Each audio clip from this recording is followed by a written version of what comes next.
오늘도 기괴한 도서관에 오신 사서님들 환영합니다. 오늘 이야기해드릴 존재는 SCP-재단의 요원인 스튜어트 헤이워드 박사와 SCP-재단 기지에 뚫려있는 이상한 구멍과 불타는 해골에 대한 이야기입니다. 그리고 본 영상은 기존에 소개되었던 SCP 개체에 대한 내용이 일부 포함되어 있습니다. 이미 봤던 것 같은 기분이 들 수 있습니다. 기괴한 도서관 SCP-재단 시리즈 제40탄 지금 시작합니다. 가시죠. 스튜어트 헤이워드 박사는 1888년 잉글랜드 채셔 워링턴구에서 태어나 알츠하이머 환자인 할머니 아카시아 헤이워드와 어린 시절을 보냈으며 명석한 두뇌와 자발적인 교육을 통해 문학박사 학위를 따고 대학원을 졸업한 뒤 SCP-재단 현장 요원으로 채용되었습니다. 게다가 헤이워드 박사는 영어, 불어, 라틴어를 비롯한 여러 언어를 능숙하게 구사할 수 있었으며 변칙개체의 격리와 확보 전략에 큰 도움이 되었습니다. 유능한 인재인 스튜어트 헤이워드 박사는 어느 요원과 함께 여러 임무를 수행하면서 그 요원에게 전우애보다 깊은 이성적인 사랑과는 다른 마치 우애 좋은 남매와 같은 감정을 느낍니다. 그 요원의 이름이 사라 크로울리 요원입니다.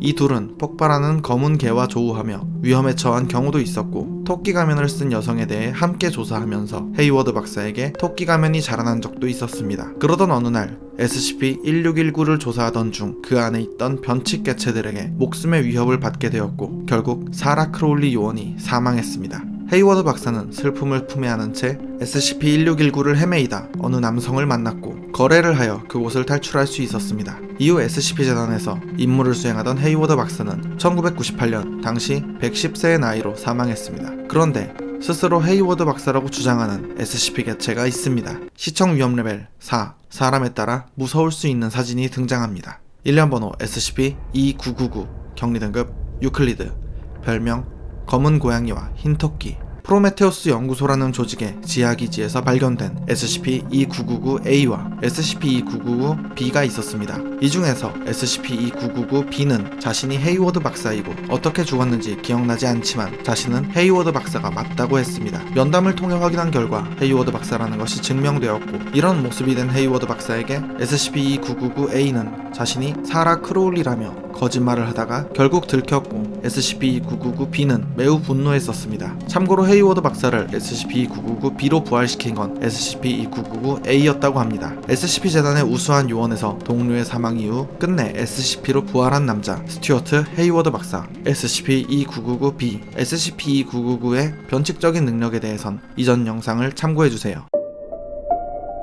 시청 위험 레벨 1, 어쩌면 지성이 있는 존재일 것 같습니다. 일련 번호 SCP-1162, 격리 등급 유클리드, 별명 벽 속의 구멍.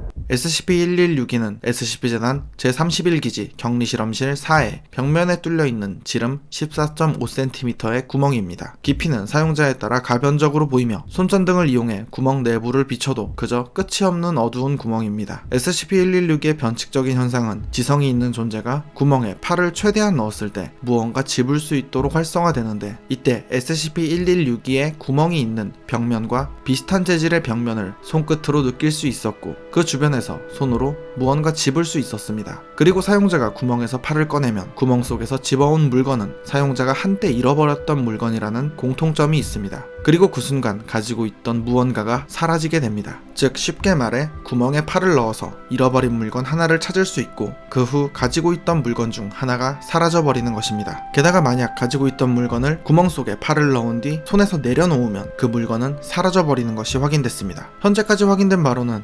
SCP-1162는 168시간 동안 아무도 사용하지 않았을 경우 구멍은 그대로 남아있지만 그 효과는 사라져버리고 기존 위치에서 2000km 이내에 있는 돌, 콘크리트, 벽돌 재질의 벽이나 바닥에서 SCP-1162가 새로이 나타납니다. 다만 SCP-1162를 파괴하려고 하거나 구멍의 뒤를 조사하기 위한 시도를 하게 되면 즉시 기존의 구멍은 효과가 사라지게 되고 SCP-1162는 다른 장소에서 새로 나타나게 됩니다. 이후 몇 가지 실험을 했었는데 SCP-1162를 K 요원이 사용했을 땐 텅 비어있는 권총 탄창 한 개를 되찾았고 가지고 있던 지갑이 사라졌습니다. 다행히 지갑에 들어있던 물건은 그대로 남겨져 있었고 K 요원은 아 이런 그거 좋아하는 지갑이었는데 그래도 돈은 남겨줬네 라고 말했습니다. 다음으로 D계급 인원에게 양말이나 신발은 물론 어떠한 소지품도 없이 구멍에 팔을 넣도록 지시했고 그러자 절반 정도 차이는 위스키 한 병을 되찾았지만 유일하게 소지하고 있던 입고 있던 D계급 인원의 유니폼이 사라져버렸습니다. 그 모습을 본 연구원들은 환호를 다음은 D계급 인원에게 옷을 입히지 않고 SCP-1162를 사용하게 했더니 잃어버렸던 운전면허증을 되찾았고 그와 동시에 극심한 복부 통증을 호소했습니다. 이후 검사 결과 해당 D계급 인원의 신장이 사라져 있었고 주변 혈관은 깔끔하게 절단되어 있었습니다. 이후 실험할 때는 반드시 옷을 입은 채 최소한 하나 이상의 물건을 소지하도록 했습니다. 이 밖에도 수십 건의 실험 기록이 있는데 그 중에서 흥미로운 건 선임 연구원 그랜트 요원이 애당초 장기적인 실험을 위해 볼펜 60자루를 소지한 채 참가한 실험이었습니다. 처음 SCP-1162를 사용했을 땐 예전에 팔았던 자동차의 열쇠를 되찾으면서 갖고 있던 볼펜 1개가 사라졌고 다시 SCP-1162를 사용했을 땐 포장지도 뜯지 않은 콘돔 1개를 되찾으면서 역시나 가지고 있던 볼펜 1개가 사라졌고 다음 시도에선 미국 SF 소설 화씨 451 한 권을 되찾으면서 볼펜 1개가 사라졌습니다. 그런데 문제는 여기서부터였습니다. SCP-1162를 또 사용하자 이 실험을 시작할 때 처음 사라졌던 볼펜 1개를 되찾았고 가지고 있던 볼펜 1개가 사라졌습니다. 그랜트 연구원은 이것 봐라 라고 말한 뒤 실험을 30차례 반복했고 이후 동일하게 볼펜 1개를 되찾고 볼펜 1개가 사라지는 결과만 나타났습니다. 이와 비슷한 현상이 종종 발견되었고 왼쪽 신발을 찾았더니 오른쪽 신발이 사라지고 오른쪽 신발을 찾았더니 왼쪽 신발이 사라지는 경우도 있었습니다. 이런 결과를 토대로 어쩌면 SCP-1162에 어떠한 법칙이 있거나 지성이 있는 존재이거나 사용자를 때때로 놀리는 건 아닐까 추측됩니다. 현재 SCP-1162는 제31기지 표준실험실에 격리 중이며 다른 장소로 사라지지 않도록 반드시 일주일에 한 번 이상 누군가 사용하도록 하고 있습니다. 잃어버린 물건을 돌려주고 다른 물건을 가져가는 SCP-1162 사서님들도 소중한 물건은 잘 보관하세요.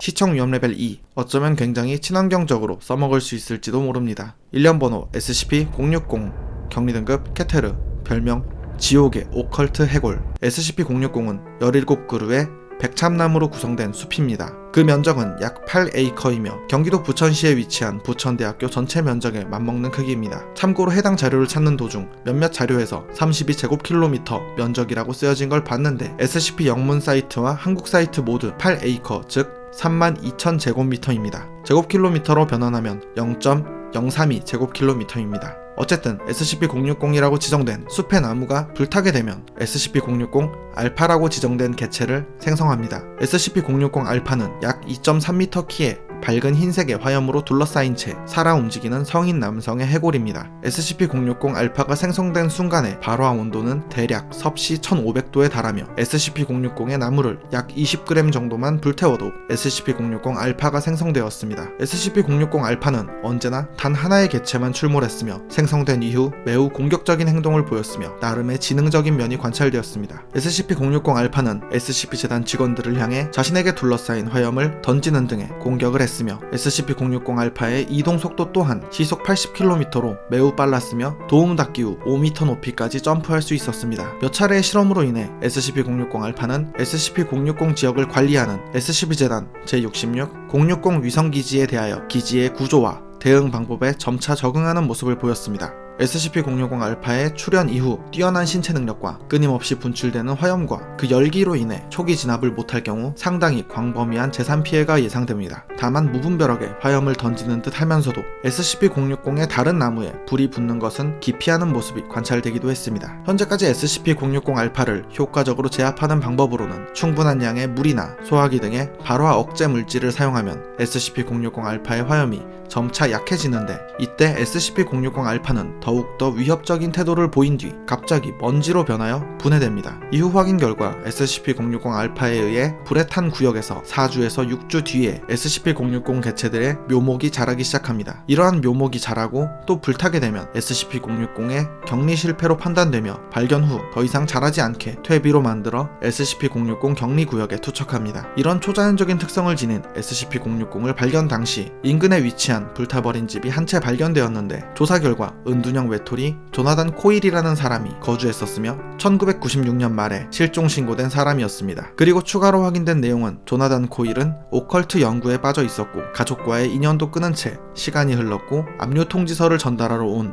집배원에 의해 불타버린 집이 발견되었습니다. SCP-재단에서 조사한 내용으로는 불은 거실의 화목난로에서부터 시작되었으며 추측하기론 조나단 코일이 SCP-060을 화목난로에 넣어 불태운 뒤 SCP-060 알파가 소환되어 집이 불에 탔을 것이라 보고 있습니다. 다만 현장에선 어떠한 인간의 유해도 발견되지 않았고 현재도 조나단 코일의 생사는 알 수 없는 상태입니다. 현재 SCP-060이 위치한 숲은 SCP-재단 제66-060 위성기지에 위치한 특수제작 온실 단지에 격리 중이며 너무 크게 자라지 않도록 주기적으로 가지치기를 하고 있으며 모든 인원들은 기지 내부를 포함한 반경 5km 이내에서 흡연이나 화기 사용을 금지하며 라이터, 성냥, 테이저건 등을 포함한 인화성 물질의 반입을 금지하고 있습니다. 만약 SCP-060 알파가 생성되었을 경우 해당 기지는 외부로 나가는 모든 통로를 차단하고 각종 화재 진압 시스템을 작동시킵니다. 또한 기지 내부 곳곳에 소화기 등의 소방 설비를 갖추고 사용하고 있습니다. 그리고 최후의 수단으로 SCP-060 알파는 반드시 단 하나의 개체만 존재하는 특성이 있기에 별도의 소방시설이 갖춰진 격리실에 SCP-060 나무 조각을 1kg 정도를 보관하고 있으며